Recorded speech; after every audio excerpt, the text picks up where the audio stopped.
Bolt-on cartridge loops. Hey, Blaze Tracy here. For my first leather project, I want to try my hand at doing some bolt-on cartridge loops. So the camera wants to pop in and out of focus. These are for 38. That's 38 long Colt brass. Of course, 38 special will be a little longer, same caliber. And these are pretty simple. I don't have very little experience with leather, but these weren't too tough. You can see there's two pieces in there. You can see on the end if the camera will snap into focus. The base and then the loops.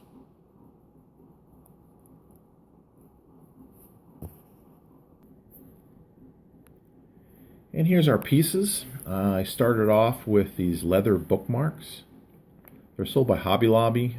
I got these ones online from Amazon. I got 8 for $9. They may be sold at Michael's, maybe Tandy or other outlets. But they're pretty good leather. They're unfinished, but they're pretty good. And I cut them into two pieces. The first is the base. The base is 3.5 inches long. I cut those stitching holes you see throughout the piece with the smallest punch size on my leather punch. And they are 1/2 inch apart. And then the loop piece, you can see above that, above the ruler, is 6 inches long. And those stitches were punched 1 inch apart. Both pieces are 3/4 of an inch wide. And you can see they were dyed.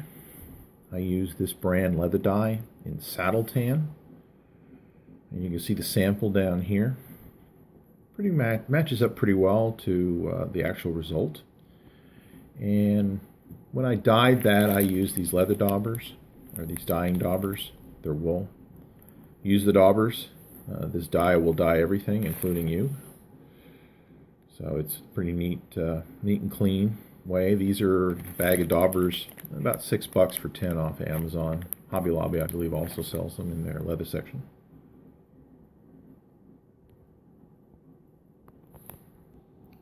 Now to stitch them together, I use this craft lace. Again, also available in the usual places. This is brown. They also have a more neutral or tan colored lace if you prefer. And then use this little leather needle just to stitch it together. And here's a shot of the stitching. Maybe not a thing of beauty, but it's on there. I took about 9 turns off the card and then pulled it through, so there's a little bit of tail sticking out, stitched around, stitched back up, so I have a nice set of stitching, and then went in this pattern. At some point I tied off that little tail several times. Went across, stitched, back up, as you see. Got to the end. Had a decent amount of thread left over, so I tied it several times. There may be a better pattern.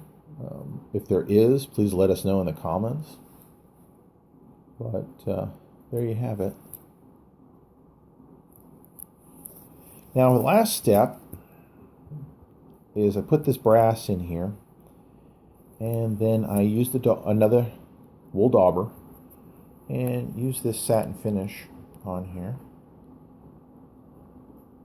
It says high gloss, and it doesn't seem that high gloss to me, but maybe it's just me. But it puts a good finish on the leather. When I put the acrylic finisher on there, I made sure I had the brass in there, and I let it dry for a couple days. And these are not as tight as it may appear on camera. I'm trying to do this. There we go. Take these out. They do come out pretty freely, off camera, of course.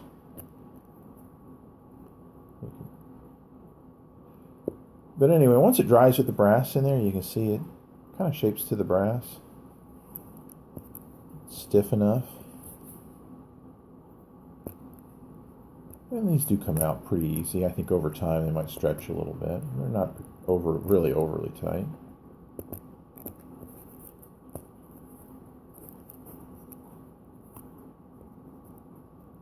But they won't fall out either. And like I said, it puts a nice finish. The acrylic finisher does. I don't know if we can pick it up in the camera, but this is kind of dull. It's a nice finish on it and protects the leather. So there you have it. Have any comments, suggestions, measurements? If you have measurements for bolt-on cartridge loops for other calibers, please share them in the comments. Let's stay on subject and let's all learn and be safe.